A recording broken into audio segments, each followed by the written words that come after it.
நண்பர்கள் அனைவருக்கும் வணக்கம். நம்ம வந்து நிறையா ஃபிஷ் வச்சுருந்தோம். அதில் வந்து நம்ம இப்போதைக்கு செல் பண்ணல. இருந்தாலும் முன்னாடியே ஒரு நண்பர் வந்து கேட்டிருந்தார், 2 மீன் கொடுங்க, அது 2 பேர் கொடுங்க அப்படின்னு கேட்டிருந்தார். அவருக்காக என்ன பண்ண போகிறோம் அப்படின்னா, இதை வந்து விற்க போகிறோம். இது மொத்தம் 7 பேர் வாங்கினேன். அதில் 2 பேரை வந்து இப்போ கோயம்புத்தூரில் ஒரு நண்பர் கேட்டிருந்தார், அவருக்கு அனுப்ப போகிறோம். ஆல்ரெடி ஃப்ரைஸ் நிறையா வந்திருக்கும், உங்களுக்கு தெரியும். குட்டி குட்டியாக நிறையா கிடக்குது பார்த்தீங்களா. ஃப்ரைஸ் நிறையா வந்ததுனால தான் நான் இப்போ இதை கொடுக்குறேன்.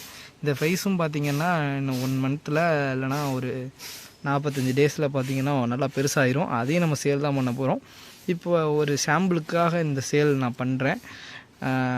இன்னும் அதாவது மே மந்தில் சேல் கிடையாது, ஜூன் மந்தில் சேல் ஸ்டார்ட் ஆகும். இப்போதைக்கு இது ஒரு சாம்பிள் சேல். இதில் என்னோடய ஃபஸ்ட்டு ஆன்லைன் சேல் அப்படிங்கிறத நான் வந்து தெரிவித்து கொண்டு இந்த சேலை வந்து ஆரம்பிக்க போகிறேன். இதில் வந்து 2 பேர் தான் வைக்க போகிறேன். இது பேர் வந்து பார்த்திங்கன்னா பர்பிள் பெர்ரி டம்போயர் அப்படின்னு சொல்லுவாங்க. இது 2ஐயும் எடுத்து நம்ம இப்போ பேக்கிங் பண்ணலாம். அது எப்படி பேக்கிங் பண்ணுறேன் அப்படிங்கிறத பார்க்கலாம்.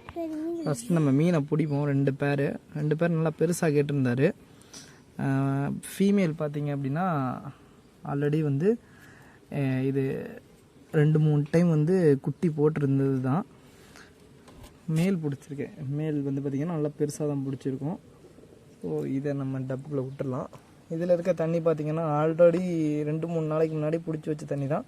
ஸோ புது தண்ணியில் நம்ம மீனை போட்டோம்னா டெத்தாக கூட சான்ஸ் இருக்குது. அதனால் எப்போவுமே பழைய தண்ணி யூஸ் பண்ணுங்கள்.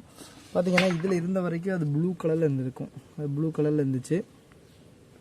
இப்போ இந்த ஒயிட் பேக்ரவுண்டுக்கு வந்தோன்னே பார்த்திங்கன்னா அது பிளாக் கலரில் மாறிடுச்சு. ஏன் அப்படின்னு கேட்டிங்கன்னா, பர்பிள் பெர்ரி ட்ராகனை பொறுத்த வரைக்கும் இது வந்து பிளாக்காக பேக்ரவுண்ட் இருந்தால் நல்லா கலர் கொடுக்கும் அப்படின்னு சொல்லியிருந்தாங்க. அதுக்கேற்ற மாதிரி தான் இங்கே பார்த்திங்கன்னா பிளாக் கலரில் இருக்குது, இங்கே பார்த்திங்கன்னா ப்ளூ கலரில் இருக்குது.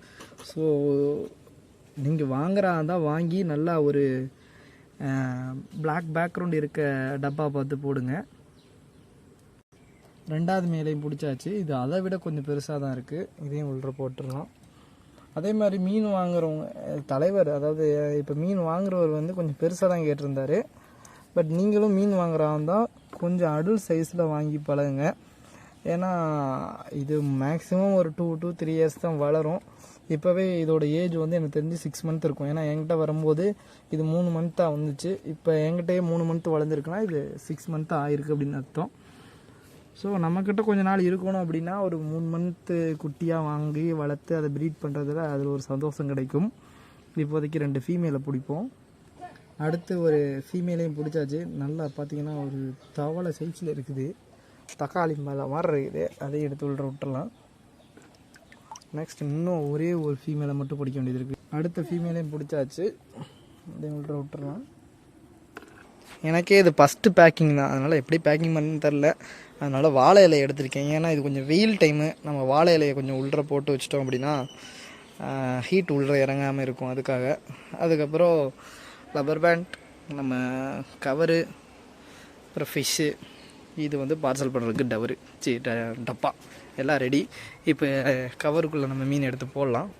அதுக்கு முன்னாடி வாழை இலையை கொஞ்சம் கிழித்து இதுக்கு அடியில் வச்சிடலாம். வாழை இலையை அடியில் வச்சிட்டோம். இப்போ இதுக்கு மேலே நம்ம ஃபிஷ்ஷை வச்சுட்டு அதுக்கு சைட்லேயும் இந்த சைட்லேயும் வாழை இலையை வச்சுட்டு அதுக்கு மேலேயும் வாழை இலையை வச்சிடலாம். பார்த்திங்கன்னா ஒரு கவர் பிஞ்சாலும் இன்னொரு கவர் இருக்கணுங்கிறதுக்காண்டி ஒவ்வொன்றிலையும் பார்த்திங்கன்னா 2 கவர் போட்டிருக்கோம். கவருக்குள்ளே ஒரு கவர் வச்சுருக்கோம். இப்போ தண்ணி எடுத்து மோந்து ஊற்றிக்கலாம். ஒவ்வொன்றிலையும் பார்த்திங்கன்னா ஒவ்வொரு மீன் தான் போட போகிறோம். பேருங்கிறதுனால ஒரு பேரை முழுசாக போட போகிறது கிடையாது. பார்த்திங்கன்னா தண்ணி அதிகமாக ஊற்றிடக்கூடாது. கவர் பெருசாக இருக்கிறதுக்காண்டி 1/4 பங்கு தான் தண்ணி ஊற்றணும். ஏன்னா கவரில் கொஞ்சம் ஏர் இருந்தால் தான், ஏன்னா இது 12 மணி நேரம் ஆகும் போய் சேர. அது வரைக்கும் அந்த ஏரை பிடிச்சிக்கிட்டு தான் அது உயிர் வாழணும். அதுக்காக கொஞ்சம் ஏர் எப்போவுமே இருக்கணும். மீன் எடுத்து உள்ளே போட்டுக்கலாம். மீன் உள்ளே போயிடுச்சு. அவ்வளோதான். இது பார்த்திங்கன்னா ப்ரெக்னெண்ட்டாக தான் இருக்குது. இன்னும் 2 to 3 டேஸ்லேயே குட்டி போட்டுரும். முடிஞ்சால் பாக்கெட்டுக்குள்ளேயே குட்டி போட்டாலும் போடும். பார்ப்போம் கஸ்டமர் ரிவ்யூ எப்படி இருக்குன்னு. அவர் கண்டிப்பாக அந்த கமெண்ட் போடுவார்னு எனக்கு எதிர்பார்க்குறேன். இதோட கொஞ்சம் லென்த்து கவராக இருந்தால் நல்லா இருந்திருக்கும். பட் எனக்கு இப்போதைக்கு அவசரத்துக்கு கிடச்சது இது தான். பட் இருந்தாலும் இதுவே போதுமானது கப்பீஸுக்கு. நெக்ஸ்ட் டைம் நம்ம பார்சல் பண்ணும்போது இதோட கொஞ்சம் பெரிய கவராக நான் ட்ரை பண்ணுறேன். எல்லா மீனுமே பேக் ஆகிடுச்சு. எல்லாமே பார்த்திங்கன்னா இப்போ தான் தனியாக இருக்கிறதுனால எல்லாம் பக்கத்தில் இருக்க மீனை பார்த்துட்டு அதில் போய் முட்டிக்குது. பார்த்தாலும் தெரியும். ஸோ எல்லோரும் இந்த பாக்ஸுக்குள்ளே போகிறாங்க. மணி இப்போதைக்கு ஒரு 5:30 ஆகிட்டு இருக்குது. 6 மணிக்கு பார்சல் கடையில் கொண்டு கொடுக்குறோம். 7 மணிக்கு பறந்து நாளைக்கு மதியானம் ஒரு 2-3 மணிக்கெலாம் போயிடும். முடிஞ்ச அளவுக்கு இது மாதிரி மீன் வாங்குறவங்கெல்லாம் போயிட்டு டேரெக்டாகவே எடுத்துக்கிறது பெட்டர். எஸ்டி கொரியரில் இல்லை இதில் கால் பண்ணுவாங்க, கொரியர்லேருந்துலாம் வெயிட் பண்ணாதீங்க. நீங்களே போய் மீன் வந்திருக்கான்னு கேட்டு உங்கள் நேம் சொல்லி எடுத்துருங்க மீனை. இப்போ நெக்ஸ்ட் என்ன பண்ண போகிறோன்னா, இது ஃபுல்லாக வாழை இலையை போட்டு வைக்க போகிறோம். வெயிட் ஏறும் தான், பரவாயில்ல, மீன் சேஃப்டி தான் நமக்கு முக்கியம். வாழை இலையெல்லாம் போட்டு நல்லா அமுக்கியாச்சு, அதாவது சைட்லெல்லாம் வச்சாச்சு, இந்த சைட்லையும் வச்சாச்சு, மேலேயும் வச்சாச்சு. இதுக்கு மேலே வேஸ்ட் பேப்பர் இருந்தால் கிழிச்சு போடுறது பெஸ்ட்டு. பட் இப்போதைக்கு எதுவும் இல்லாதனால நான் வந்து இதுக்குள்ளே கொஞ்சம் வைக்கோல் வைக்க போகிறேன். வைக்கோலத்தை பார்த்திங்கன்னா வச்சாச்சு. வைக்கோலத்தை ஏன் வச்சோம்னா, இது வந்து கேப், இப்போ இந்த பெட்டியை மூடிட்டோம்னா கொஞ்சம் கேப், இப்போ மேலே கேப் இருக்குதுன்னு வச்சுங்களேன், அந்த மீன் வந்து இப்படி அழித்து மீன் டேமேஜ் ஆக வாய்ப்பு இருக்குது.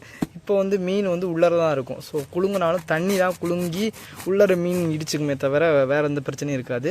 ஒருவேளை பெட்டியில் கேப் இருந்துச்சுன்னா பாக்கெட்டோடு சேர்ந்து அடிச்சுக்கும். அதுக்காக தான் வைக்கோலத்தை வச்சேன். இப்போ இதை வந்து டேப் போட்டு ஒட்டிடலாம். மீன் பறக்க தயாராகிடுச்சு. நெக்ஸ்ட் பார்த்தீங்கன்னா இதில் 2 அட்ரஸ் ஃபஸ்ட்டு எழுதிட்டு, ஃப்ரம் அட்ரஸை கீழே எழுதிட்டு, லைஃப் ஃபிஷ்னு மேலே எழுதிட்டு கொண்டு போய் கொரியர் கடையில் கொடுப்போம். பிரவீன் ப்ரோக்கு வந்து நம்ம பார்சலில் போட்டுவிட்டோம். டிஸ்கவுண்ட் சோப்பு டப்பாவில் தான் பார்சல் போட்டிருக்கோம். ஸோ எல்லாமே பேக்கிங்லாம் முடிஞ்சிச்சு. கொண்டு போய் நம்ம பேராவூரணியில் கொடுத்துட்டு வந்துடுவோம். அங்கேருந்து கோயம்புத்தூருக்கு பறக்க போகுது இந்த பார்சல்.